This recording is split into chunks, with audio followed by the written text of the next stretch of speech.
Welcome to Grandma Has ADHD, where attention deficit doesn't retire when you do. I'm your host, Jami Shapiro, sharing stories and laughs about ADHD and our wonderful senior community. Whether you're a grandparent discovering your neurodivergent sparkle later in life, or someone who loves a grandmother who can remember every detail of her wedding day, but not where she put her glasses, this podcast is for you. Join me for aha moments and celebrating the beautiful chaos of the ADHD brain at any age. Don't forget to like, subscribe, and leave a review wherever you get your podcasts. And for more daily doses of connection and community, come join our vibrant Grandma Has ADHD Facebook group, where we share stories, tips, and maybe help each other find those missing glasses together. So welcome to the latest edition of Grandma Has ADHD. I am so excited because I have an amazing guest on. Her name is Heidi Eagleton. You say that, but let me set the stage for the people listening. First and foremost, I'm going to apologize if the quality of our sound is not as good as usual. We had some technical issues getting onto our normal recording platform, so we decided to go with Zoom, which I have never recorded the podcast on, but I am just so excited to bring Heidi to the audience that I didn't want to delay. So I met Heidi a little over a week ago at the International ADHD Conference, and Heidi was a presenter, and I want to say this is significant. There were only 2 sessions at the entire International ADHD Conference on aging with ADHD. And I think, Heidi, would you agree there are probably more than 100 special sessions? Oh, absolutely. Absolutely. Yeah. Two people discussed aging with ADHD. And if you've listened to my other episodes, you know that I am on a bandwagon to change the attention that is being given to seniors with ADHD. I was in another presentation, I didn't share this with you, Heidi, where they were giving some statistics. And basically, after age 55, everything fell off. But what I find is that seniors get lumped together. If we're lucky, 55 to 64 is in a category. And then after that, it is if you don't matter. But Heidi is a total example of why seniors matter. And I have to share, so I had a personal experience. Besides hearing Heidi speak, we became friends at the conference. So we went to the talent show, which was amazing to see a bunch of ADHD people show their talent, right? So yes, that was indeed. about 10:30 Friday night. The next morning, there was a 7 a.m. There was a hiking for people that were attending. I can't believe you're telling me. So I'm crashed out and I cannot make the next morning's hike, but Heidi is there hiking. And Heidi, I know we don't normally ask a woman's age because it's considered rude, but I think it's very relevant to this conversation. It's okay. And Heidi, you said you're 76, right? 76. Turned 76 October 21st. I love it. Fall. And yes. If you are not watching us on YouTube and you are listening to the podcast, Heidi has bright red glasses and short red spiky hair, and she probably looks at least 10 years younger than her age. Well, thanks. And I was so inspired by your story. I don't know if you want to share your story or you want me to share like the highlights of your story. What makes you feel more comfortable, Heidi? Well, first, I want to thank you for having me on. I really appreciate it. And I'm really glad that we made the connection. And I also want to jump on your bandwagon because I really believe, as you do, that aging with ADHD is really an important thing. And before we go any further, I just want to mention that after I spoke the first day, many, many women, including young women, came to me and said that they were really interested in aging with ADHD because they were going to be aging, and also they have mothers, fathers, grandparents who have ADHD. So it's really an important topic, and it should be on everybody's radar. However you want me to proceed, I don't know where you want me to start. I can start at the very beginning. I can start at the end with my wake-up call, whatever you want. You know my story. Right, right. I do know your story. And I want to just add one thing to the conversation that I actually have even learned since just getting back from conference. I was actually listening to Jessica McCabe's book, How to ADHD. And she said that the reason that we're really not looking at aging is that we tend to focus on where we are with ADHD. So I might focus as a parent on my children and what they need to, what I can do to support them. And now I am a middle-aged woman, so I'm looking at, a newer diagnosis in middle-aged women and going through the empty nest and reinventing yourself. So we don't have a lot of young people or younger people. Well, that may be an interesting place to stop, Jami, if I can Sure. jump in here, Yes. because I knew from the very get-go that I was different, that I thought differently, and we can get back into that. But you mentioned middle age, so I'm assuming you're talking about 50-ish. And I have two sons who are now in their 40s. But at that time, one was in high school, one was on his way to college, and they were diagnosed much younger having ADHD. And so when my youngest son was 16, I was going into menopause. How about that? So there was Mhm. a real collision there. And I was fairly convinced I had ADHD. But at that time, you know, little girls were just starting to become part of the equation. 50 something women, no. This was back a while ago and it was still off the radar. And so because I was having severe anxiety and other sort of issues, I went to my doctor, and of course he and she prescribed antidepressants because they diagnosed me as having anxiety. Mhm. ADHD wasn't even on the table. So I Mhm. started taking an antidepressant, and that was helping me with the panic and the anxiety, but it wasn't really doing a lot with respect to ADHD. I was diagnosed in my 60s because by that time, my kids were off to school. We were empty nesters, and the transitions were difficult. There were some issues in my relationship, my marriage. And so I went to a therapist for the first time, not just an MD. And luckily, and I'd gone to some before that, she was well versed in ADHD. And That's she amazing. was the one who diagnosed me as having ADHD. At that point, my antidepressant, the dosage was increased, and I went off, and I was grateful for the diagnosis. I finally said, finally, yes, okay. Mhm. And it's genetic. So the fact that my kids had it, likely they got it from me because my husband doesn't have it. And so I went off my merry way. It didn't really make a huge impact in my life because I was still doing a lot of different things. You know, my background, we can get into that. But what happened was a couple of years ago, I had a wake up call. And that's when it really became a huge issue for me. In typical ADHD fashion, it was a Christmas Eve day. I was rushing around visiting my kids in Houston. We had had an ice storm. Long story short, I was carrying a bucket of greens with water in them to take them to our party. It was the only water we had because our pipes froze.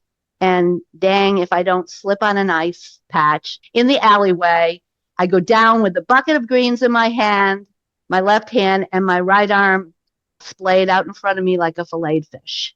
Whoa. Well, I tore my rotator cuff and bicep and had to have orthoscopic surgery. At that point, I failed the pre-op. And the reason I failed the pre-op is because they diagnosed me with having asymptomatic AFib. Okay. So At that's a that point, heart issue, it's a AFib. heart issue. It's a irregular heartbeat or a flutter. I Okay. happen to have both. The reason this is important is because I was taking the antidepressant. And I started doing some research and found out that in older adults, what studies there are, and there aren't many, and there are even fewer with respect to just women, antidepressants, and now they're finding stimulants as well, according to the FDA, may cause or may contribute to heart arrhythmias at higher doses. Mm. Bam. Mhm. So now I'm facing being an older woman, a diagnosis of ADHD, the co-occurring condition of anxiety, and I had ADHD and anxiety all my life. And now I've got a comorbidity of aging because there's more AFib and other heart issues as you get older. So at that point, I did a lot of research. I talked to my doctors and I weaned off my antidepressants. Now I cannot take anything. And the reason this is important is because today I am writing a memoir, as you know, and I'm looking back at my life beginning when I was a toddler, growing up as a girl, then a young woman into an older woman with undiagnosed ADHD. And I'm looking at what I unwittingly did to get through my life and become accomplished by harnessing the positives of ADHD. I didn't know it at that time. I do now. That is out of the box thinking, creativity, tenacity, enormous energy, Yeah, I'm a witness to that. determination, etc. And I harnessed all of that, like I said, unwittingly to be able to deal with the challenges, inattention, interrupting people, poor listening skills. I mean, the whole yada, yada, yada. Sure. So, and I'll get back to how this all started when I was in high school. But what I see AD is now, I don't see it as a disorder or a deficit. I see it as a difference. Sure. And it's a neurological difference. And people ask me, if you could get rid of it now, would you? I say, heck no. It made me. And it helped me get to where I am today. Yeah. I want to pause on that. First of all, I always like to pause for a break so that we can word from our sponsor. And when we come back, I have a few things to say, and then I'm going to let you keep going. So I'm going to pause, and then we're going to come right back. So you're going to definitely want to stick around and hear more from Heidi. If you are listening to this podcast, there's a good chance you or a loved one is feeling overwhelmed by the challenges of ADHD or disorganization.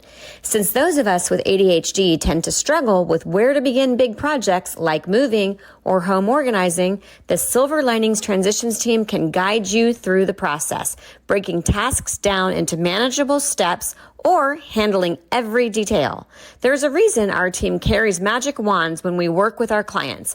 We can pack and move your entire home, and you won't have to miss a day of work or touch a single box. We also provide home organizing and storage sortouts with an understanding of ADHD. If you have a home to sell, we can provide you free or discounted services when we refer you to one of our realtor partners through our realtor referral program.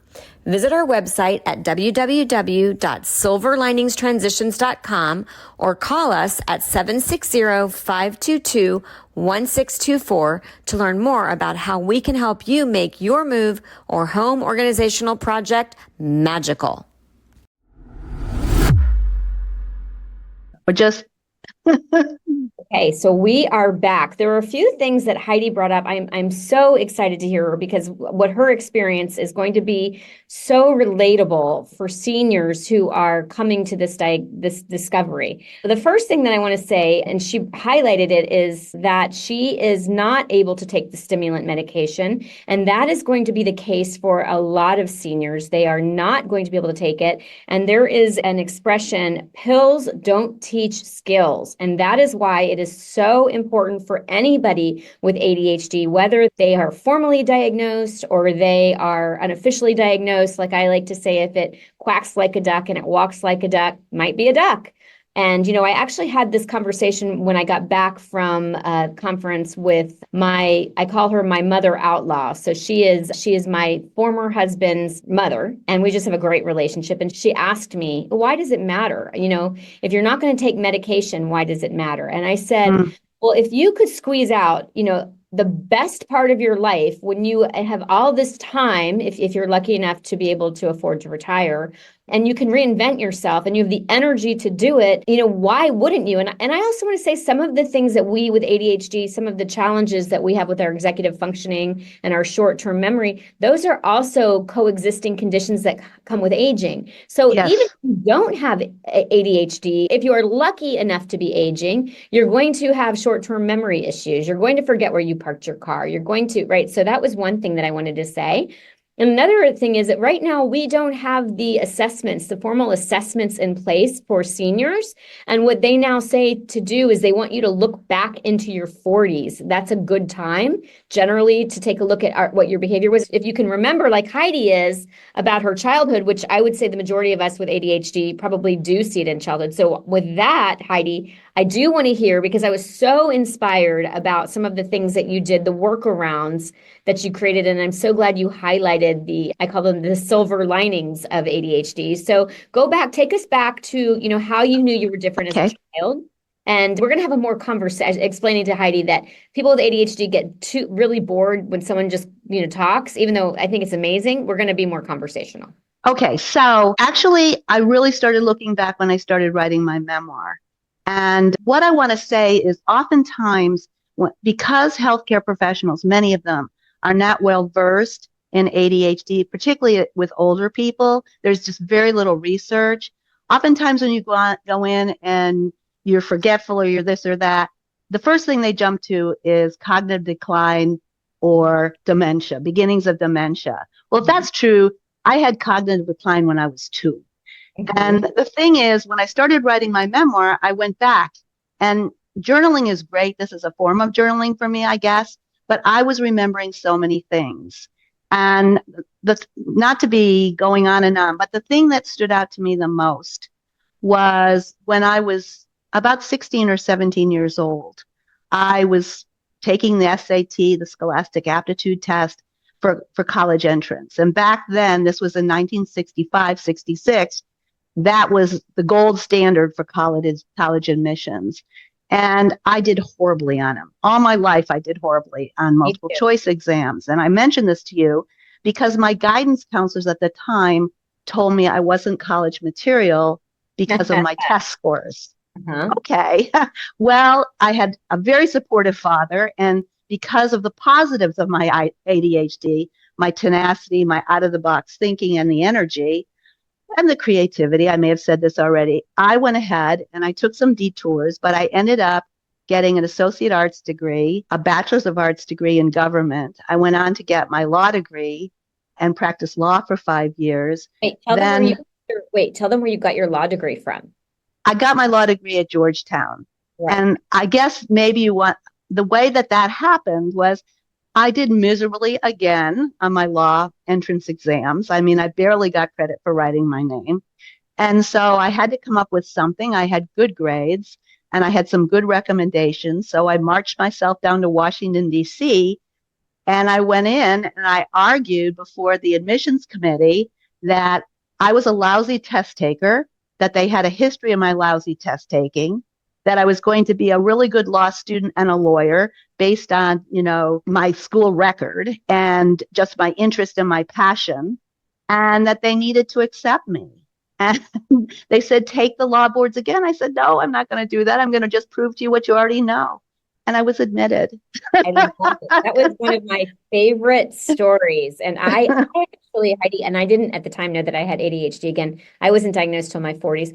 I blacked out on the SATs. Like I was the words were in front of me and everything went blank. And it is, and we need to make more accommodations generally. And that's a whole conversation that they're having, thankfully. But you are a real survivor because you had to figure it out without knowing, without accommodations. And, that's right. And I think a senior with ADHD, although I think anybody who has ADHD is challenged, but a senior who got through it without the accommodations, without knowing, without having a community, without the international ADHD, I mean, you are There was none of that. No, there was none of that. And then, as we went on, that I married and I had my first child, which we hadn't planned right at the time. But anyway, I decided to make a career change because I was a trial lawyer. I was traveling a lot. I was traveling overseas. It didn't seem compatible with a family life. And back then in the 70s, mid-70s, it was very unusual for women to be trial lawyers or whatever and have families, etc. So I'd always been interested in architecture. So I decided to go to architecture school and get my master's in architecture. Again, I went through a bunch of, out of the box thinking to do that. And in fact, I did. I loved architecture. I got my architecture degree And then ultimately, I established my own firm, development, architecture, and construction. And then I taught architecture. This person who wasn't college material, I taught at an HBCU in Waller, Texas, Prairie View A&M University. I taught architecture there, and I lectured at various universities on architecture. Wow. And yeah, and then, Heidi, I'm okay. gonna pause you. Okay, good. We love to share our stories, and I love your enthusiasm. First of all, I want to acknowledge two things. When I was in college, we used to call architecture, the architecture school, the architorture school. It was. And so that just goes to show that when somebody with ADHD really wants to do something, or it's their passion, they are able to really make it happen. And I also want to acknowledge, and I want to talk a little bit about your marriage, because you shared with me that you've had some bumps in the road, and it's actually very common for people with ADHD to have a higher divorce rate, which I'm going to do a whole episode on that. I didn't share this with you at conference, but I actually got my certified divorce coaching certification. I'm divorced. My father, who has ADHD, has been married 5 times. So I have a lot of theories on that.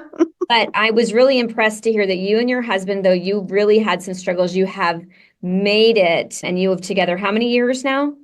48 in December. 48. Yeah, that's amazing. Yes. So that's that. And I want to also acknowledge him. When we were at conference, I heard the partner of the person with ADHD who doesn't have ADHD. Did you hear that they were referred to as the saint? Well, let's put it this way. We both have our challenges. He is certified OCD. And matter of fact, our counselor, we've both done a lot of counseling individually and jointly. And she has remarked recently that she's getting more older adults in her offices with ADHD. One spouse has ADHD, the other has OCD. He's very routine. So, that helps me, right? In fact, there are a lot of people with ADHD. I actually have OCD and ADHD.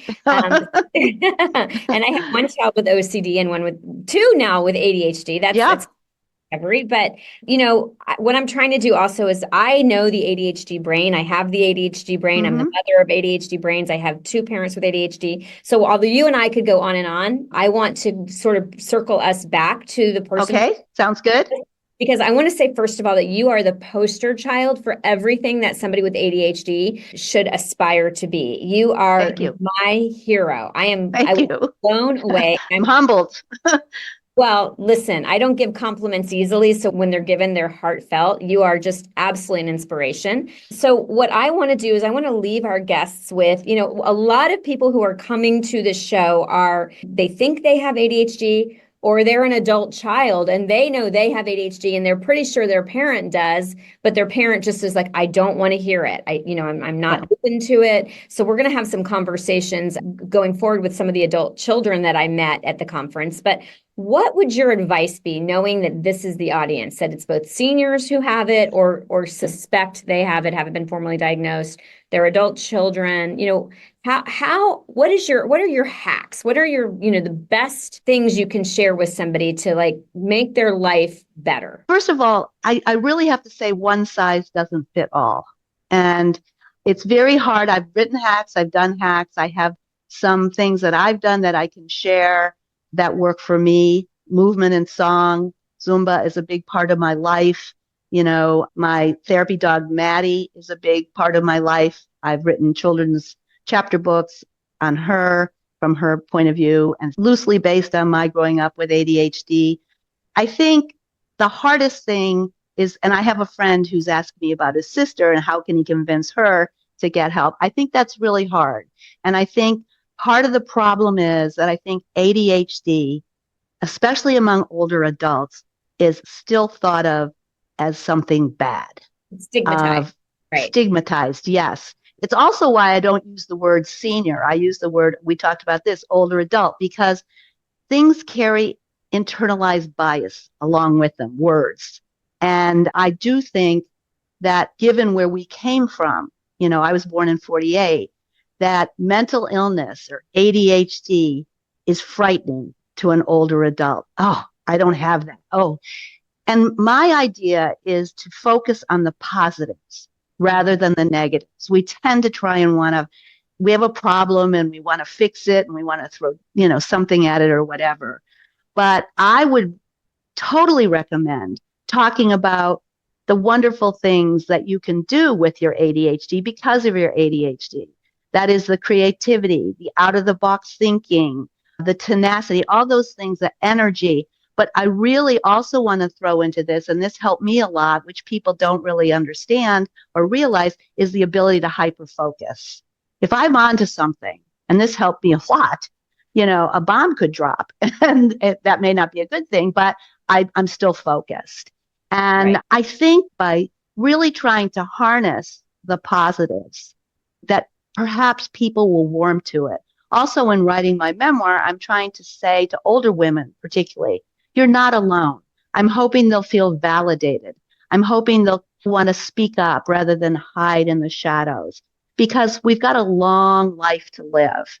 And to live, not knowing what's wrong with you or feeling rejected or feeling all these kinds of negatives just gets in the way of living your best life from the driver's seat going forward. And so that's my message. I mean, I was very impressed with Penn Holderness's, keynote. And, I sort of see me as a continuation of him because I'm older, but ADHD can be awesome. Yes, does it have challenges? Absolutely. I'm not a healthcare professional. I know there's different ways you have to cope, but I think we tend to look too much at the negative as opposed to the positive. And if you can embrace the positives, the negatives, you have to pay attention to them, will be easier to work through. I love that. That's such a great, I'm so glad you brought up Penn Holderness. And one of the things I think I shared with you that I am going on 20 years since I had cancer.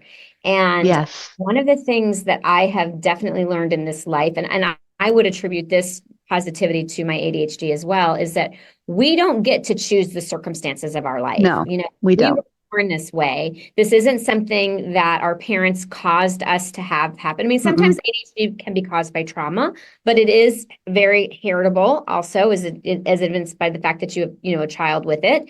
So it's really important that we really do embrace the challenges that we have and figure out, what can we make better as a result of this? Well, how can our attitude change? And one of the things that I loved that Penn Holderness said, and this you just sort of said it as well too, is they asked him if you could have a button that would reverse, you're nodding your head because you know where I'm going. I know where you're going. Your ADHD, would you push that button? And he said, I have to tell you, when I was a child and I was struggling and I was a misfit and I had a harder time than other people, yes, I would have pushed the button. When I was in college and I realized that my mother had been my Ritalin and she had created that scaffolding for me, yes, I would have pushed that button. He said, but, he actually shared that he had gone on medication and the songs in his head that he created went away and he opted not to medicate. And now you don't have a choice about medication, right, Heidi? But I would agree. I will say that the seniors that I encounter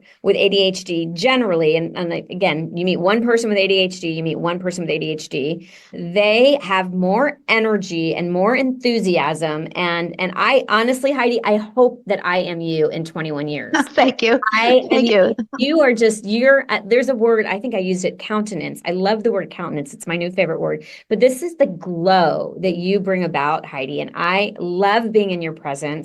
And I'm inspired by you. And I think that this was an amazing interview. And how do you want people to get in touch with you if they want to find out about your memoir, or how can we find Heidi?